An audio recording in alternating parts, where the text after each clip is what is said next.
नमस्कार बच्चों, हिंदी क्लासेस में स्वागत है एक बार फिर से आप सभी का। आज की कक्षा में हम पढ़ते हैं सर्वेश्वर दयाल सक्सेना का लिखा हुआ मानवीय करुणा की दिव्य चमक नामक पाठ। ये पाठ एक संस्मरण है।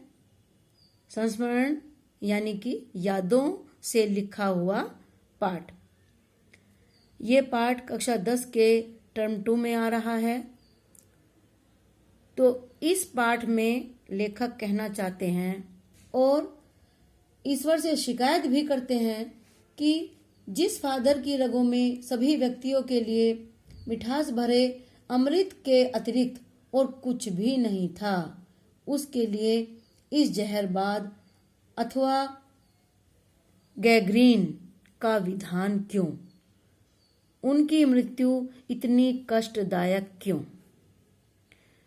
इस पाठ की रचना का उद्देश्य है कि फादर बुल्के जैसे महान संत या यूं कहें कि महान पुरुषों के जीवन से या उनके जीवन मूल्यों से क्षेत्र विशेष नहीं, कोई वर्ग विशेष नहीं, बल्कि पूरा समाज लाभान्वित होता है। और उनकी यादों में ही लेखक ने इस पाठ की रचना की है, जो उनके अभिन्न मित्र थे और हमेशा उनसे जब भी उनके पास आते या दिल्ली आते मिलते थे। तो देखिए पाठ मानवीय करुणा की दिव्य चमक। फादर को जहरबाद से नहीं मरना चाहिए था। ये लेखक को शिकायत है ईश्वर से, जिसकी रगों में दूसरों के लिए मिठास भरे अमृत के अतिरिक्त और कुछ नहीं था, उसके लिए इस जहर का विधान क्यों हो। यह बात किस ईश्वर से पूछें? प्रभु की आस्था ही जिसका अस्तित्व था, वह देह की इस यातना की परीक्षा उम्र की आखिरी देरी पर क्यों दे? अर्थात मृत्यु के समय वो इतनी यातना, इतना कष्ट क्यों भोगे? एक लंबी पादरी के सफेद चोंगे से ढकी आकृति सामने है। गोरा रंग, सफेद झाई मारती भूरी दाढ़ी, कहीं से सफेद और कहीं से भूरी दाढ़ी, झाई मारती, चमक मारती, नीली आंखें, बाहें खोल गले लगाने को आतुर।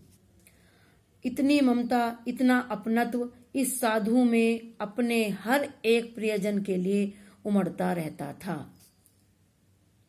मैं 35 साल से इसका साक्षी था। लेखक 35 साल से फादर बुल्के को जानता था और फादर बुल्के भारत में 47 वर्ष रहकर और लगभग 73 वर्ष की जिंदगी जीकर इस दुनिया को अलविदा कह गए। तब भी जब वह इलाहाबाद में थे और तब भी जब वह दिल्ली आते थे। आज उन बाहों का दबाव मैं अपनी छाती पर महसूस करता हूँ। लेखक कह रहा है कि इतने प्रेम से फादर बुल्के मिलते थे कि उन्हें लेखक बड़े ही मन से याद कर रहा है। फादर को याद करना एक उदास शांत संगीत को सुनने जैसा है। उनको देखना करुणा के निर्मल जल में स्नान करने जैसा था। ये लाइन बच्चों बोर्ड में क्वेश्चन के रूप में आ चुकी है।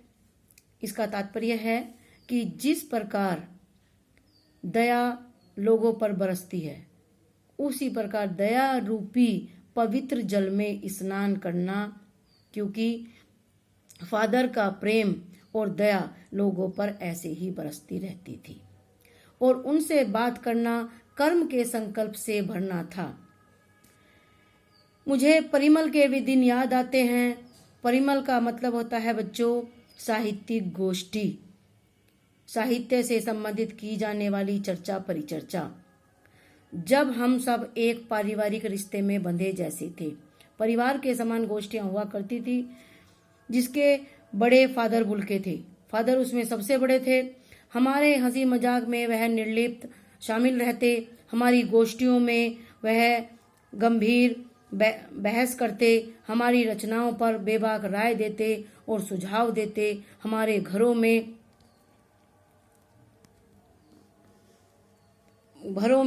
के किसी भी उत्सव में और संस्कार में वह बड़े भाई और पुरोहित जैसे, पुरोहित का मतलब जैसे पंडित होते हैं या बड़े भाई होते हैं जिनसे हम पूछ करके सारे कार्य करते हैं, उनके समान वह भी उपस्थित होते और उनके समान ही कार्य बताते और अपने आशीर्वाद से सबको भर देते थे, अपने आशीषों से भर देते। मुझे अपना बच्चा और फादर का उसके मुख में पहली बार अन्न डालना याद आता है। लेखक याद कर रहा है जब उसका बच्चा इस दुनिया में आया तब फादर उपस्थित हुए और उन्होंने पहला अन्न का दाना या अन्न उसके बच्चे के मुंह में डाला। और नीली आंखों की चमक में तैरता वात्सल्य भी, वात्सल्य अर्थात छोटों के प्रति स्नेह, जैसे किसी ऊंचाई पर देवदार की छाया में खड़े हों। ये लाइन भी, ये पंक्ति भी बोर्ड में प्रश्न के रूप में आ चुकी है, जिसका तात्पर्य है कि जिस प्रकार देवदार की छाया, घनी छाया लोगों को सुख प्रदान करती है, पथिक को, थके हुए पथिक को आनंद देती है और सुरक्षा प्रदान करती है, उसी प्रकार फादर बुल्के की उपस्थिति भी लोगों को देवदार के समान सुख और सुरक्षा प्रदान करती थी। अब लेखक वो प्रभावी घटनाएं याद कर रहा है जिनके कारण वो इतना फादर बुल्के से जुड़ा हुआ था। उन सभी को देखिए, कहाँ से शुरू करें। इलाहाबाद की सड़कों पर फादर की साइकिल चलती दिख रही है।